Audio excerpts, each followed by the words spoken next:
নমস্কার স্যার। নমস্কার। আপনার নাম? আমার নাম বিকাশ বর্মন। আপনি কোথা থেকে এসেছেন?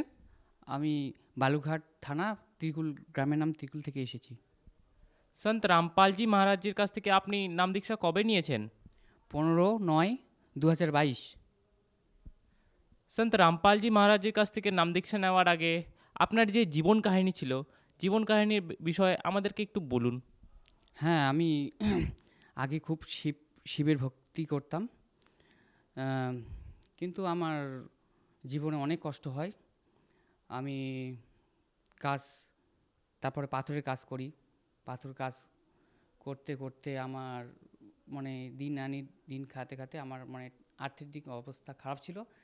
তার মধ্যে আমার একটা ওই মানে পাথরের কাজ করার পরে ধুলো নাক দিয়ে ঢুকে আমার একটা হার্টের প্রবলেম হয়ে যায়।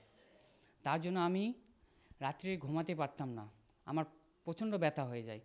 আমি ভাবছি 1-2 দিন পরে ভালো হয়ে যাবে, কিন্তু সেটা দিনকে দিন বাড়তে থাকে। তারপর আমি ডাক্তারখানা যাই, হসপিটালে, সেখানে দেখাই, দেখেও ভালো হচ্ছে না। তারপরে আমি রাত করে ঘুমাতে পারতাম না। তারপর ডাক্তারের কাছে ছোটাছুটি করে ওষুধ খাই, তাও ভালো হচ্ছে না। তারপরে আমি মদ খেতে শুরু করে দিই টেনশানে, যে ঘুম হয় না, ব্যথা হয়। তো অনেকে বলে বলে মদ খেলে ভালো হবে, এই সেই। তো আমি মদ খেতে শুরু করে দিই। মদ খাতে খাতে এমন সময় ব্যথা তো কমে না, বরঞ্চ আরও বেড়ে যাচ্ছে। তো তারপর আমি ধীরে ধীরে এত মদ খেতে শুরু করি, মানে আমার জীবনটা এরম ধীরে ধীরে শেষের দিকে চলে যাচ্ছিল। যখন মানে মদ না পেতাম, তো আমাকে ভালো লাগতো না। মানে সন্ধ্যা লাগলেই যেমন জোনাকি পোকারা যেরকম আলোর দিকে আকৃষ্ট হয়ে যায়, যে আলোর দিকে ছুটে ছুটে যায়, সেরকম আমি সন্ধ্যা লাগলেই আমি মদের দিকে চলে যাই। মদ ছাড়া আমি থাকতে পারতাম না। এমন সময়ে আমার এমন হয়ে যায় যে আমি সারা রাত্রি ধরে যদি মদ খাই, তো মদ আমি নেশাই লাগতো না। গাঁজা খেতাম, গাঁজাও নেশা লাগতো না, এত খেতাম। তো এরম করতে করতে আমার মানে অসুখটা বাড়তেই থাকছে, বাড়েই যাচ্ছে, কিন্তু আমি ভালো হচ্ছি না। এইরকম করতে করতে আমি মৃত্যুর মুখের দিকে চলে যাই। স্যার, আপনি বললেন কি আপনি যে হার্টের প্রবলেম দিয়ে ভুক্তভোগী ছিলেন, সেই কারণে আপনি মদ খেতেও শুরু করে দিয়েছিলেন। তো আমাদের দর্শকগণকে বলুন কি আপনার এই মদের নেশা আর আপনার হার্টের প্রবলেম কিভাবে ঠিক হলো? তো স্যার কী বলবো, আমি একদিন বালাপুরে আসি।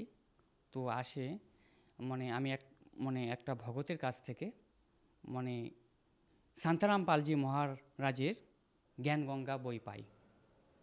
তো ওই বই পাওয়ার পরে এত সুন্দর আমার জীবনের কাঠিটা ঘুরে গেল, মানে কি বলবো, আমার জীবনটাই পাল্টে গেল। তো ওই বইয়ের মধ্যে আমি দেখছিলাম যে একবার যে মদ খায় তাকে 70 বার কুকুরের জনিতে ভোগ করতে হয়।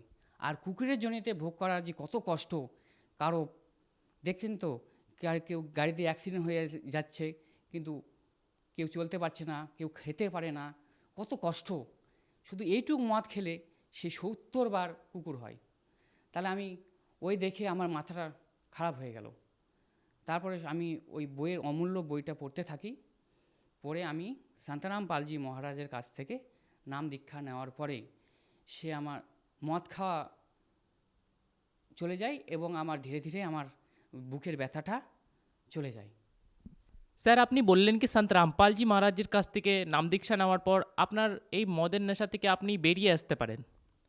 এটা খুবই আশ্চর্য, কারণ ভারত সরকার এখন যে নেশামুক্ত অভিযান চালাচ্ছেন, সেই কারণেও মানুষে ওই অভিযানে যুক্ত হয়েও নিজের নেশা ছাড়াতে পারছেন না। এটা কিভাবে সম্ভব? কি সন্ত রামপালজি মহারাজজি এমন কি আপনাদেরকে ওষুধ দেন যার কারণে মদের নেশা ছেড়ে যায়? আমাদের গুরুদেব শান্তারাম পালজি মহারাজ একটা কথা বলেন, মানুষ জনম দুর্লভ হে, মেলেন না বারংবার, তারপর সে পাত্তা টোটে লাগে না দুবার। মানুষের জীবন হলো মোক্ষ পাওয়ার জন্য। আর আমাদের গুরুদেব শাস্ত্র অনুকূল সাধনা দেন, সৎ ভক্তি দেন। আর কোনো রকম বিপদ আপদ পড়লে আমাদের গুরু এমন মনে হয় যে আমাদের গুরুদেব সবসময় সঙ্গে আছে, একটা অলৌকিক শক্তি পাই তার কাছ থেকে, যে মনে হয় সবসময় আমার সঙ্গে আছে। এই কারণে আমার নেশা একদম ছুটে যায়। আগে আমি এত চেষ্টা করার পর নেশা ছাড়তে পারতাম না, কিন্তু শান্তারাম পালজি মহারাজের স্মরণে আসে একদম আমার নেশা মুক্ত হয়ে যায়।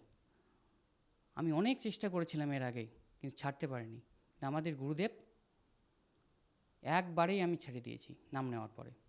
স্যার আমরা শুনেছি সন্ত রামপালজি মহারাজের কাছ থেকে নাম দীক্ষা নেওয়ার পর অনেকজনেরই অনেক কিছু লাভ হয়। তাহলে স্যার আপনার কি কি লাভ হয়েছে? আমার এটাই লাভ হয়েছে, শান্তারাম পালজি মহারাজের কাছ থেকে নাম দীক্ষা নেওয়ার পরে আমার নেশা খাওয়া চলে যায়, বুকের ব্যথা ভালো হয়ে যায়, যে ডাক্তার বলেছিল ভালো হবে না সেটা ভালো হয়ে যায়, এবং আমি টেনশন থেকে মুক্ত হয়ে যাই, এবং আমি 100 টাকার আমার কাজ আসতো না দোকানে, সেটাই এখন আমার দিনে 3-4 হাজার টাকার কাজ আসে।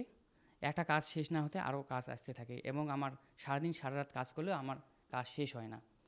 স্যার আপনারই মতো নেশাগ্রস্ত মানুষদেরকে আপনি কি বার্তা দিতে চান? এটাই বলবো যে মানুষ জীবন দুর্লভ है मिले ना बारंबार तारबार से पत्ता टूटे লাগে না দুবার।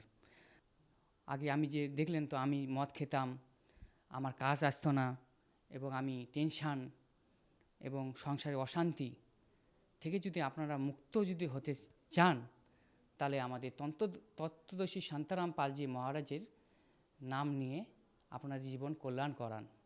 যেই ভাইরা নিজের নেশা ছাড়াতে চান এবং সন্ত রামপালজি মহারাজের কাছ থেকে নাম দীক্ষা নিয়ে নিজের জীবন কল্যাণ করাতে চান, তারা কিভাবে নাম দীক্ষা নেবেন? স্যার আমাদের 7:30 থেকে 8:30 সাধনা চ্যানেলে আমাদের শান্তারাম পালজি মহারাজের সৎসঙ্গ চলে। সেখানে একটা হলুদ কালারের নাম্বার দেওয়া থাকে, সেখান থেকে, এবং আমাদের ইউটিউব, ফেসবুক, ইনস্টাগ্রাম, টুইটার এর মধ্যে আমাদের গুরুদেবের সৎসঙ্গ আসে, সেখান থেকে আপনারা নাম্বার নিয়ে। স্যার আপনার এই দুঃখের কাহিনী আমাদের চ্যানেলকে বলার জন্য অসংখ্য ধন্যবাদ। ধন্যবাদ।